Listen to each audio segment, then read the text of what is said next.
Has anyone watched the television in the last week? If so, you've probably seen one of those incredibly stupid commercials with a guy in like a pirate hat and a banjo singing a song about how his girlfriend left him and he lives in the basement and his dog ran away and he works a minimum wage job because of his credit profile. You've seen commercials like that probably every 10 minutes. Every one of those commercials that you see is owned by the credit bureaus. It's owned by the credit bureaus.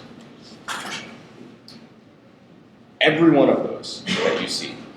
Now, if the credit bureaus know that there's 70% of the errors, why would they want you to look at your credit report?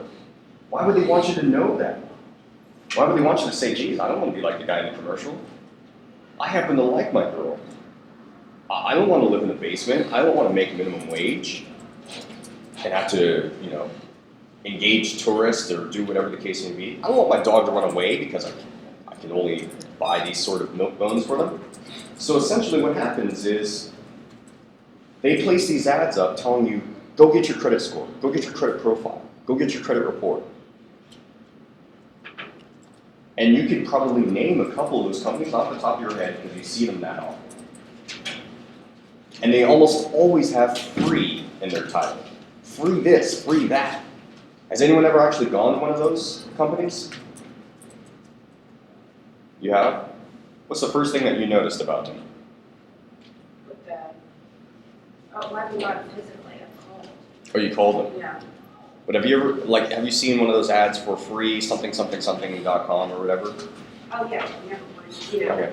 Well, if you go to them, the first thing that you're going to find out, they're not free. They're not free at all. They're like, oh, well, we're only one of the bureaus. If you want to get reports from the other two, you have to buy those. Oh, you want an actual score? Oh, you have to pay extra for that. And the problem with that score is that it's not a FICO score.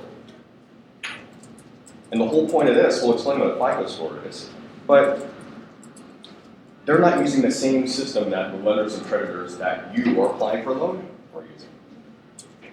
If you're applying for a loan from Macy's or Bank of America or institution X, they're going to base your creditworthiness upon what's called a FICO score.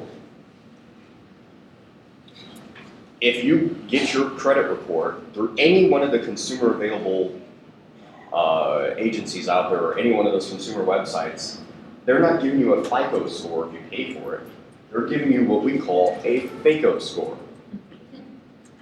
It's something that's meant to resemble a FICO score, but it's not actually a real FICO score. Depending on which company you buy it through, they have their own proprietary system that will usually have about the same scoring range, so it looks an awful lot like a FICO score, but if you were to take that to the bank, they're going to go, what is this? Get that stuff out of here, that's garbage. We can't use it. And actually, if you were to come to me and say, Anthony, I want to improve my credit profile. Here's my credit report from free something.com. I'm going to look at that and go, I can't do anything with that. It's nothing. It only gives you a 2-year history, and it gives you a FICO score. It doesn't do us any good.